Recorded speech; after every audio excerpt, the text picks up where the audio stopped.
अब मैं 2023 की सुनाता हूं। जो किलिंग्स हुई है वो 56 किलिंग्स हुई है 2023 में, 56। सुरेंद्र साहब मेरे को करेक्ट कर देना, 56 से ज्यादा, 56 से ज्यादा। ठीक बोल रहा हूं कि नहीं बोल रहा हूं? ममता जी को नहीं मालूम, वो होम मिनिस्टर है। आपको मालूम है, उनको नहीं मालूम।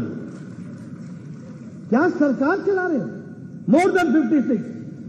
और जो बीजेपी के कार्यकर्ताओं पर अटैक हुआ है, जो हमारी बहन और भाई आकर के आपको बताए, उनकी संख्या है 3452, 3452।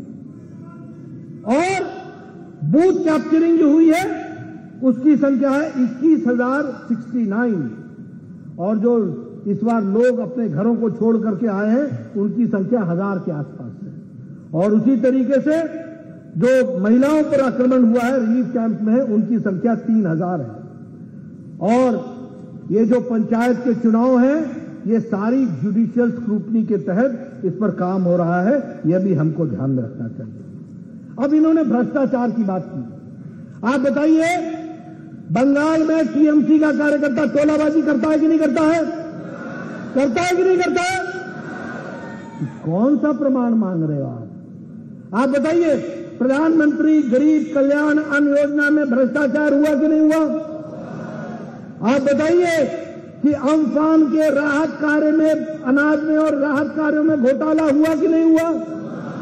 आप बताइए, प्रधानमंत्री आवास योजना जिसको बांग्लार बाड़ी बना दिया, उसमें घोटाला हुआ है कि नहीं हुआ है? आप बताइए, कोल का घोटाला हुआ है कि नहीं हुआ है? अभिषेक बाबू भाईपो पर केस है कि नहीं है? इन्वेस्टिगेशन चल रहा है कि नहीं चल रहा? बालू बेचा है कि नहीं बेचा है?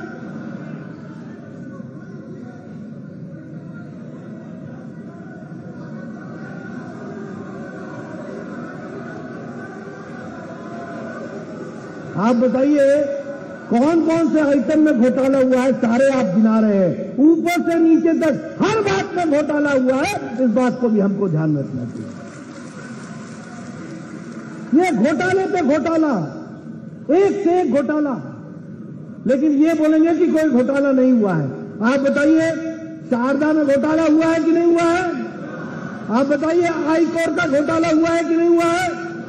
आप बताइए, रोज वैली का घोटाला हुआ है कि नहीं हुआ है? आप बताइए, पार्थो जी प्रेसिडेंसी जेल में है कि नहीं है? आप बताइए, मानिक बंदोपाध्याय जेल में है कि नहीं है? आप बताइए, अनुब्रतो मंडल तिहाड़ जेल में है कि नहीं है? आप बताइए, अनुब्रतो मंडल की बेटी तिहाड़ जेल में है कि नहीं है? इनकी अगली कैबिनेट की मीटिंग भी जेल में ही होगी। और ममता दीदी बोलती है प्रमाण लाओ, प्रमाण। एविडेंस, कौन सा एविडेंस चाहिए? इतने लोग तो जेल में हैं, हर तरीके के भ्रष्टाचार करने के बाद। बोलो, टीचर रिक्रूटमेंट स्कैम हुआ कि नहीं हुआ? आप बताइए, जॉब फॉर कैश स्कैम हुआ कि नहीं हुआ? कोल स्कैम हुआ कि नहीं हुआ? काओ स्मगलिंग हुआ कि नहीं हुआ? गाय का तस्करी हुई कि नहीं हुई? स्मगलिंग हुई कि नहीं हुई? और आप बताइए कि व्यक्तियों का एक्सटॉर्शन हुआ है कि नहीं हुआ है? कैसे सरकार, कैसा? और बोलते हैं एविडेंस लाओ। आप बताइए, ग्रामीण सड़क योजना में घोटाला हुआ है कि नहीं हुआ है? कौन सा ऐसा बच गया जिसका घोटाला नहीं हुआ? वो हम जानना चाहते हैं, वो हम समझना चाहते हैं। ये मैं आपसे जरूर कहूंगा। मित्रों, मैं अंत में एक बात और बताना चाहता हूं, दुख के साथ। ममता दीदी महिला, आपको करुणा नहीं आती, आपको दया नहीं आती। जिस तरीके से आप होम मिनिस्टर होकर के आज यहां पर तांडव नृत्य हो रहा है, मिशन हत्याएं हो रही हैं और आप एविडेंस मांग रही हैं। आपको मैं बताना चाहता हूं कि एनसीआरबी का जो 2021 का रिपोर्ट है, उसमें क्राइम अगेंस्ट वुमेन 74.6% है, तो वो बंगाल में है। ये भी हमको ध्यान में रखना चाहिए।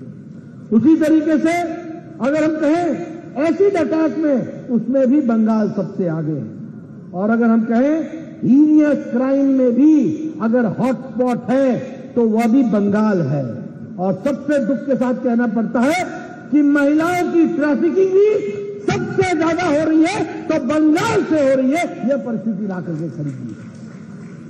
मित्रों, ऐसी सरकार को रहने देना है क्या? ऐसी सरकार को रहने देना है क्या? मैं ममता जी से बताना चाहता हूं, प्रजातांत्रिक तरीके से लड़ेंगे। भारतीय जनता पार्टी ही बंगाल की आवाज बनेगी कल, और भारतीय जनता पार्टी विजयश्री होगी। तुम्हारे में जितना दम है लगा दो, जितना दमन करना है कर लो, जोर है जितना तुम्हारे बाजुओं में हमें पता है। भारतीय जनता पार्टी प्रजातांत्रिक तरीके से बंगाल की आवाम की, बंगाल की माताओं का आशीर्वाद लेकर के, बंगाल के बुजुर्गों का आशीर्वाद लेकर के, बंगाल के नौजवानों का साथ लेकर के प्रजातांत्रिक तरीके से तुम्हें उखाड़ फेंकेंगे और यहां भारतीय जनता पार्टी की सरकार बनाएंगे।